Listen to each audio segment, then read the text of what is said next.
Well, good afternoon. I'm Dr. Terry James Gingrass, and this is Dr. G's ADHD Chat. This is a show for trying to protect ADHDers.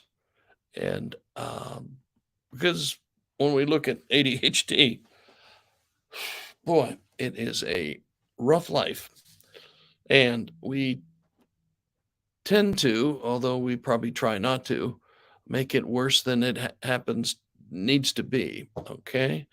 Um, the normal, when it was a lot more strictly believed when I was a kid than it is nowadays, but it used to be that it's up to the parent to teach the rules to their child, and they have to do this by criticism, basically, or punishment, or negative reinforcement if you want to get real fancy.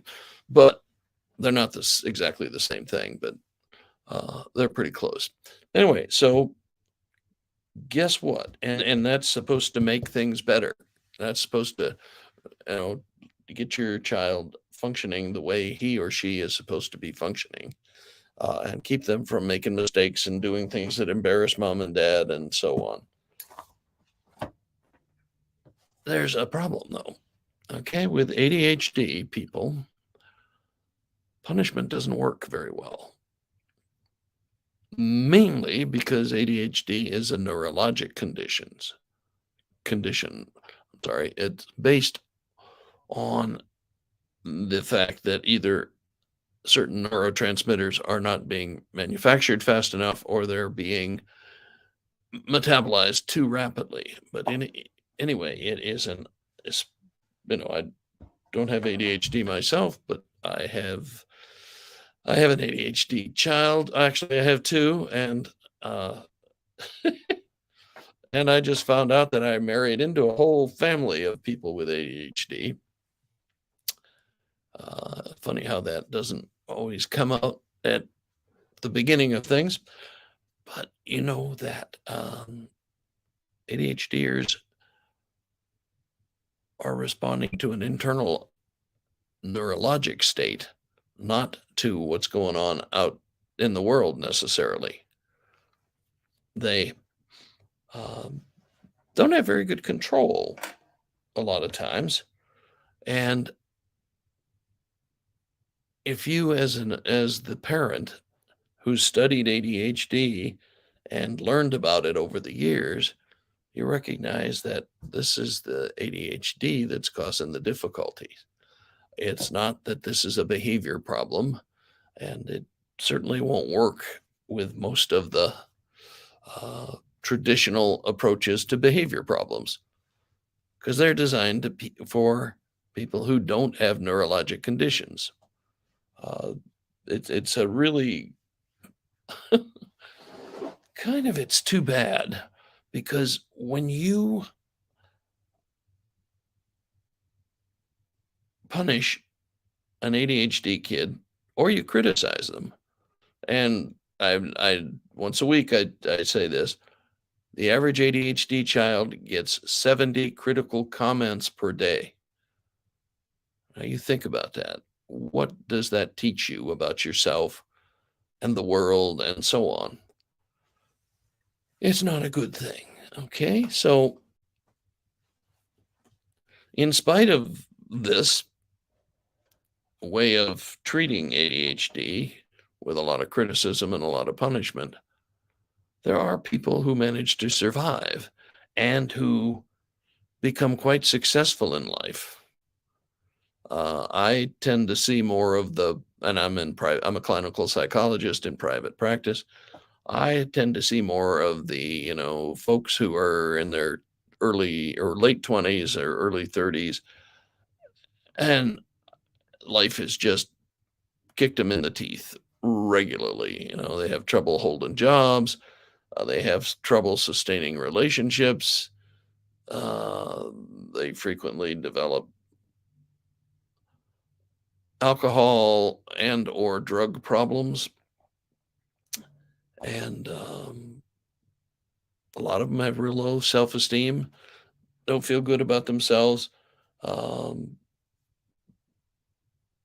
it's probably not accidental that one of the first really popular books about ADHD is titled, You Mean I'm Not Lazy, Crazy, or Stupid?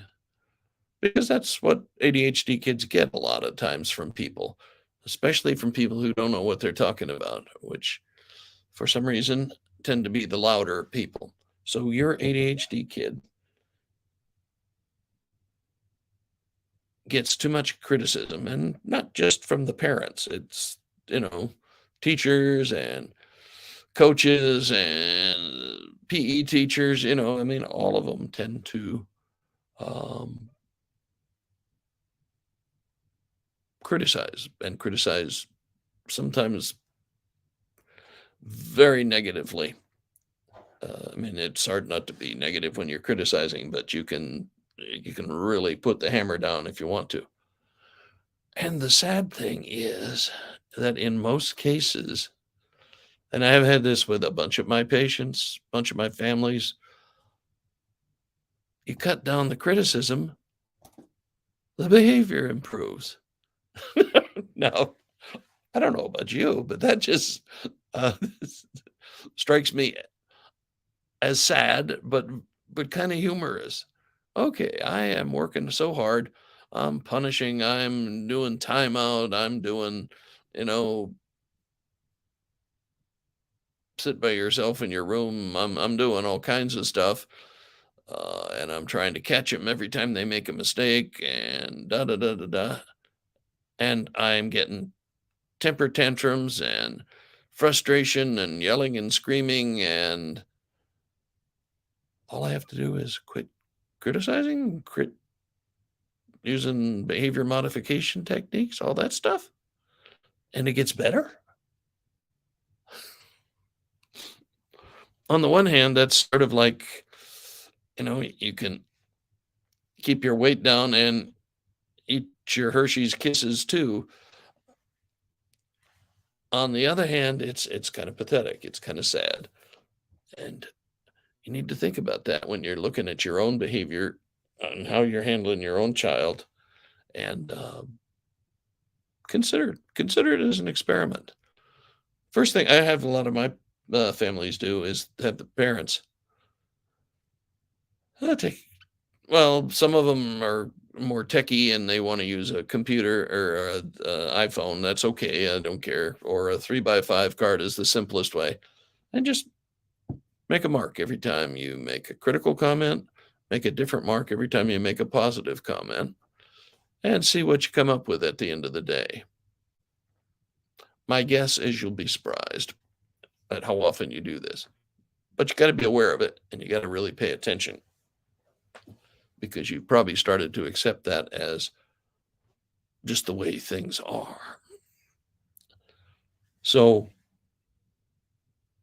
but once you have kept, gotten a hold of how often you criticize, then spend a week trying to limit the criticisms. And there's even a rule. It's called the Lasoda rule, LASODA, and says optimal performance is achieved when you have 4 positive comments for every critical comment. And try to make that ratio. So you're praising them 4 times for every 1 critical comment. And do that for a week, maybe 2, depending on how much time and patience you've got, and see what happens. You'll probably be surprised. And it would probably be a good idea if you also kept count of how many temper tantrums you get, both when you're being your usual, giving your usual amount of critical comments, and when you're working harder at being way more positive, and see if there's a difference. Because I just about guarantee you there will be. And it's sort of like winning the lottery. I said, you mean I don't have to do all this fussing all the time and I get better behavior? Holy cow. Well, and I've seen that happen numerous times. I can't even. And if you look at any of the ADHD groups, there'll be a few stories in those of people trying doing the same thing and find parents and finding that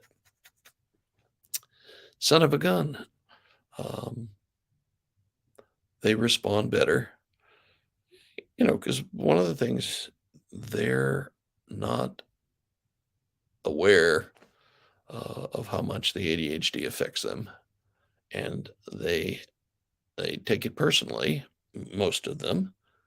And you have to be a little more skillful if you're the parent of an ADHD child than if your kids are neurotypical. I mean, the world is set up for neurotypical people, especially schools are set up for neurotypical people.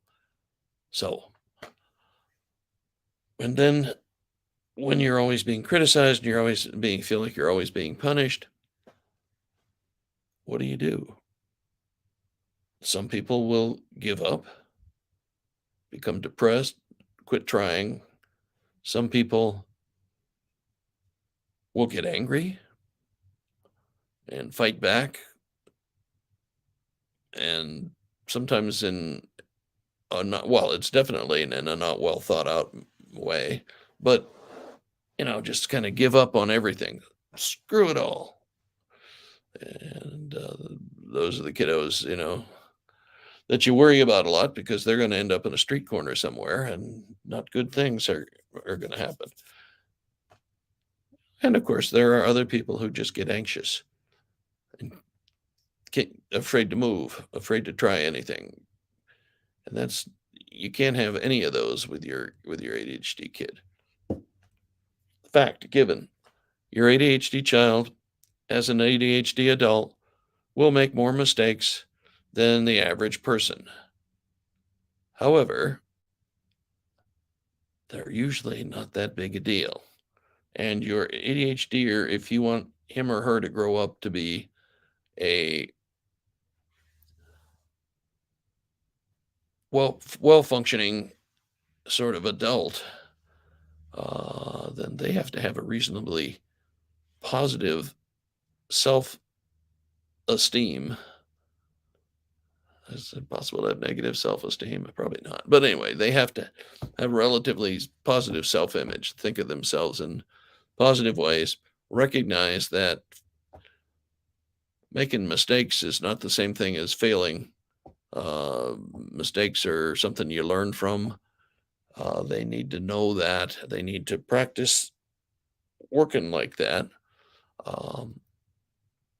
But it's hard to do that by yourself if you don't have any experience and somebody running you through how to learn from mistakes. That's what you have to do as a parent of an ADHD child. Okay, this went on a little longer, I think, than I wanted it to, but hey, I think this is really important stuff. And so try some of these things and let me know how it works out for you. And keep, somewhere down here, there's a way to communicate with me and let me know if there are topics you'd like me to cover, questions you have, uh, so on. And we'll catch you next week. Well, the time is, as you're noticing, is changing a bit. I moved from Sunday to Wednesday, and my schedule got backed up, so I intended to be on at 11 and didn't quite make that. So, but we're going to shoot for 11 from now on. Okay, catch you next time. My website's terrygingrassphd.com. You can sign up for my list on there, and we give you some goodies, and we're probably going to be changing that around and change the reward for signing up. But please do, and keep listening to us here. And we're making big changes. Okay, this is becoming what we're going to primarily do, and there'll be lots of changes. So Keep your eyes open. Okay, catch you next time.